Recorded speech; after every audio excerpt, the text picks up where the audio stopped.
Bueno, pues entonces, con retraso, como casi sempre, vamos a comezar estas xornadas. En primeiro lugar, darvos a benvida e as grazas por asistir a este curso de verán, aínda xa día 2 de setembro. É unha opción valente, empezar con este curso de 3 días. Agradecer a asistencia e, en segundo lugar, excusar que non este aquí hoxe Rafael Crecente, o noso compañeiro, que de boa gana estaba aquí para participar no debate e participar activamente nestas xornadas, pero, bueno, lle surdiu unha viaxe e non vai a poder estar. Pero, bueno, da súa parte, disculpas por non estar aquí, ainda que, como sabedes, este curso é organizado polo Laboratorio do Territorio e Rafa é o alma mater do Laborate. Entón, implícitamente, participa nas xornadas, iniciándoas, activándoas e animando a que se realizasen en todo momento, non?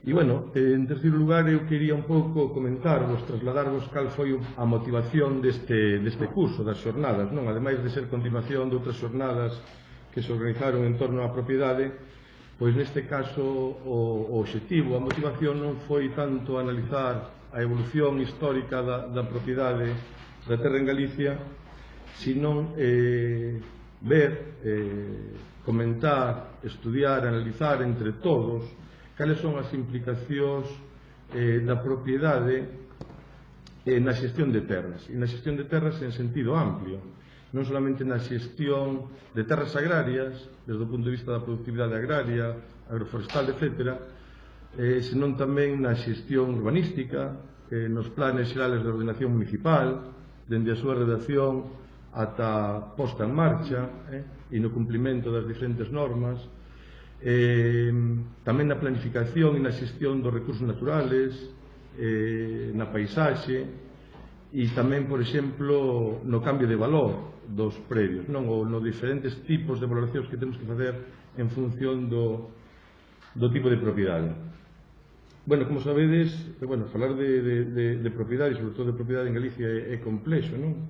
Pero como mínimo un término amplio, que esperamos poder falar das implicacións durante estes 3 días, non solamente desde os dereitos que nos dá a propiedade sobre a terra, senón tamén dos deberes, da responsabilidade e das restriccións que temos na propiedade. Pois, ademais, para falar de todo iso e para poñer os temas encima da mesa, contamos con varios poñentes e expertos de diferentes disciplinas. Trátase de ter unha visión multidisciplinar. Teremos arquitectos, economistas, xuristas, tamén agrónomos e enxeñeros de montes, non podían faltar no campus de Lugo, que dende os diferentes ámbitos, dende a administración, desde as empresas, dende as cooperativas, dende a universidade, pois tratará un pouco de poñer encima da mesa esas implicacións que ten a propiedade na xestión, e a xestión é como a sorte, pode ser boa ou mala, e un pouco as implicacións en orientar a xestión hacia a xestión sostible, non? Entón, do que se trata é de facer un curso participativo. En primeiro lugar, agradecer a esos poñentes que responderon tan amablemente a nosa invitación e que fan que este curso sexa posible, pero tamén animarvos a vos a que participedes nestas xornadas. Trátase de facer debate e de que esos temas que nos poñan os ponentes encima da mesa, que debatamos sobre eles e que lle saquemos o máximo partido. E para iso, se vistedes no programa, temos un formato lixeiramente diferente ao que é costume. Temos aí uns talleres nos que poderemos todos opinar e se invita a todo o mundo a que participe de forma activa. A continuación, o meu compañeiro José María Tubío vos explicará un pouco os pormenores da organización, de como se fará o curso durante estes 3 días. E casi sin máis vos deixo con ele. Antes quería agradecer todo o traballo. Todos os que non o coñecedes, si que contactastes con ele polo menos a través do correo electrónico, e quería tamén agradecer o traballo de organización, todo o traballo que fixo, e non só todo o traballo que fixo, senón que fixo casi todo o traballo. Entonces, Moitas gracias e vos deixo con el para que explique un pouco como vamos a traballar durante estes 3 días e que esperemos que sexa un traballo por igual. Vale, gracias, David. Como Juan Raposo Arceo é o primeiro ponente, ten que preparar un pouco a súa ponencia, as notas, e teño 9 minutos, pois vou tratar entonces de cubrir esos 9 minutos. E, en primeiro lugar, bueno, pois apuntarán un pouco o que dixo David, non? Creo que o grupo de investigación comezou cando o grupo de investigación Laborate comezou cando Rafa xa hai cantos anos agora, 15 anos ou máis, Dende 95, 96. vai xa para 20 anos que comezou coa tese de investigación que era a concentración parcelaria en Galicia e as súas implicacións para o desenvolvemento rural. En principio era un tema moi concreto, só necesitábamos coñecer, bueno, isto vai de unha reestruturación de propiedade e que implicacións finalmente acaba tendo para o desenvolvemento rural. Pero despois de dar unhas cantas voltas, víamos que non era simplemente un traballo de agrónomos o de facer a concentración parcelaria, senón que implicaba, ou tiña as implicacións que iban moito máis alá, pois, do sector que se pode considerar agrario. E comezamos a pensar que cando facemos concentración parcelaria, moitas veces, se noutros ámbitos non se fai unha adecuada xestión do territorio, acabas utilizando a concentración parcelaria para outros usos que non son agrarios. Entonces comezamos a pensar, bueno, digo, comezamos, eu non estaba ali, eu ainda estaba dedicándome a actividades pesqueiras no porto, cos amigos da escola, non estaba no grupo e por iso trato de reflexionar un pouco desde un punto de vista casi como de arqueólogo, senón que me dimos máis veteranos, non? Comezamos a pensar na integración de concentración parcelaria e planeamento urbanístico como algo sine qua non se podería alcanzar os objetivos que a propia concentración parcelaria se pretendía.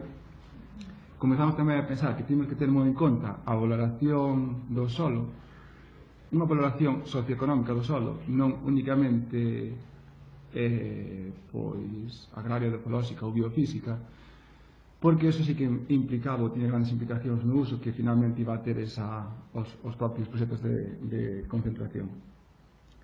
Tamén creo que dende o principio sempre houve un cuidado ou unha conciencia especial en torno á paisaxe, porque comprobamos que a concentración parcelaria tiña grandes implicacións sobre a paisaxe, unha paisaxe cultural como é a tradicional galega, e eso, bueno, creo que dende ese momento que se chegou a ter conciencia xa empezamos a considerar a concentración parcelaria como un instrumento que ten as implicacións que van moito máis alá das, digamos, das socioeconómicas para o mundo agrario. E eso foi, eu creo que a semente inicial, digamos, o cerne, e a través do cal nos fomos espallando a tantos elementos de estudios económicos, históricos, sociais e a moitas disciplinas que trascenden, creo que, o ámbito agrario, non? Quería facer unha pequena reflexión en canto as implicacións desto, porque moitas veces participamos en foros ou na nosa actividade como grupo de investigación encontramos a moitos axentes que nos piden, bueno, Galicia o que necesita a ordenación do territorio. E sempre nos quedamos pensando que é eso, que significa eso? Que é o que nos pide a xente cando di Galicia necesita a ordenación do territorio? Ás veces quedamos pensando, bueno, necesitaremos entonces os instrumentos da lei do 95 da ordenación do territorio. Necesitamos que esos instrumentos estean sobre o territorio e así a xente xa terá cumprido ou chegará xa terá cumprido ou verá cumprido o desexo da ordenación do territorio. Pero dá-me a impresión de que por moito que teñamos a ordenación do territorio entendida como esos instrumentos, dende as directrices que xa están en toda Galicia hasta os plans de ordenación do medio físico, ainda que teñamos xente que va nun lugar onde estean todos os instrumentos, seguirán exigindo a ordenación do territorio. Por eso teño a impresión que a ordenación do territorio en Galicia ten que ver moito máis ca xestión de terras, coa xestión de uso e propiedade, antes que coa xestión, antes que coa ordenación do territorio tal como o entendemos últimamente ou como se entende no marco legal actual.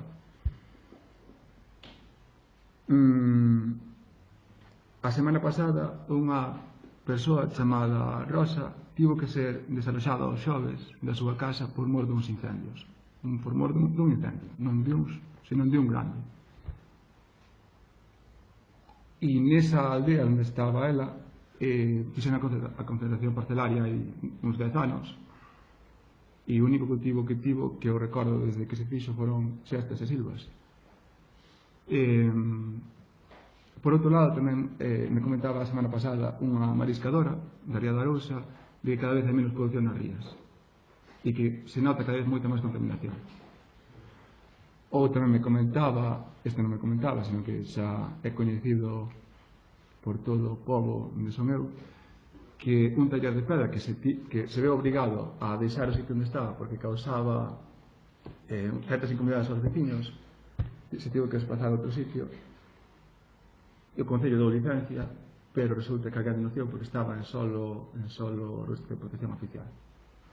Estes parecen elementos desconectados entre sí, pero pertencen, digamos que a matriz, a nai destes problemas é sempre a mesma. Unha incapacidade da sociedade galega para xestionar as propiedades que temos e os usos que lle damos. Temos unha certa incapacidade para facelo. Non sabemos a que debido, esperemos que aquí no curso coñezamos un pouco máis a que se debe todas estas problemáticas. Creo que non podemos pensar de que o problema dos incendios en Galicia é un problema de que temos incendiarios, pirómanos, unha tasa maior que o resto de España, ou que os nosos servicios de extinción son ineficaces. Ese non é o problema. Non é o problema pensar, non é a causa da contaminación das rías que temos unha xestión de saneamento ineficaz, senón que o problema está moito máis relacionado con que convertimos a costa galega nun inmenso núcleo rural que se espalla sin control. E tampouco ten sentido pensar que o problema dun taller de pedra que se sitúa nun solo rústico de protección oficial, bueno, pois é debido a que quixo cometer esa ilegalidade. Se o Concello pretendía ou foi, digamos, un pouco inxenuo ao Concello de licencia, senón que o meu problema ten que ver máis cas dificultades dos concellos para topar solo para determinadas actividades, etc. Son todos problemas que coñezo eu. As casas que vos comento desas tres persoas se ven unhas ás outras, o sea que é un microcosmos, como diría algún, pero todos coñecemos os mesmos casos, creo. Vale. Entonces, para ir terminando, quedo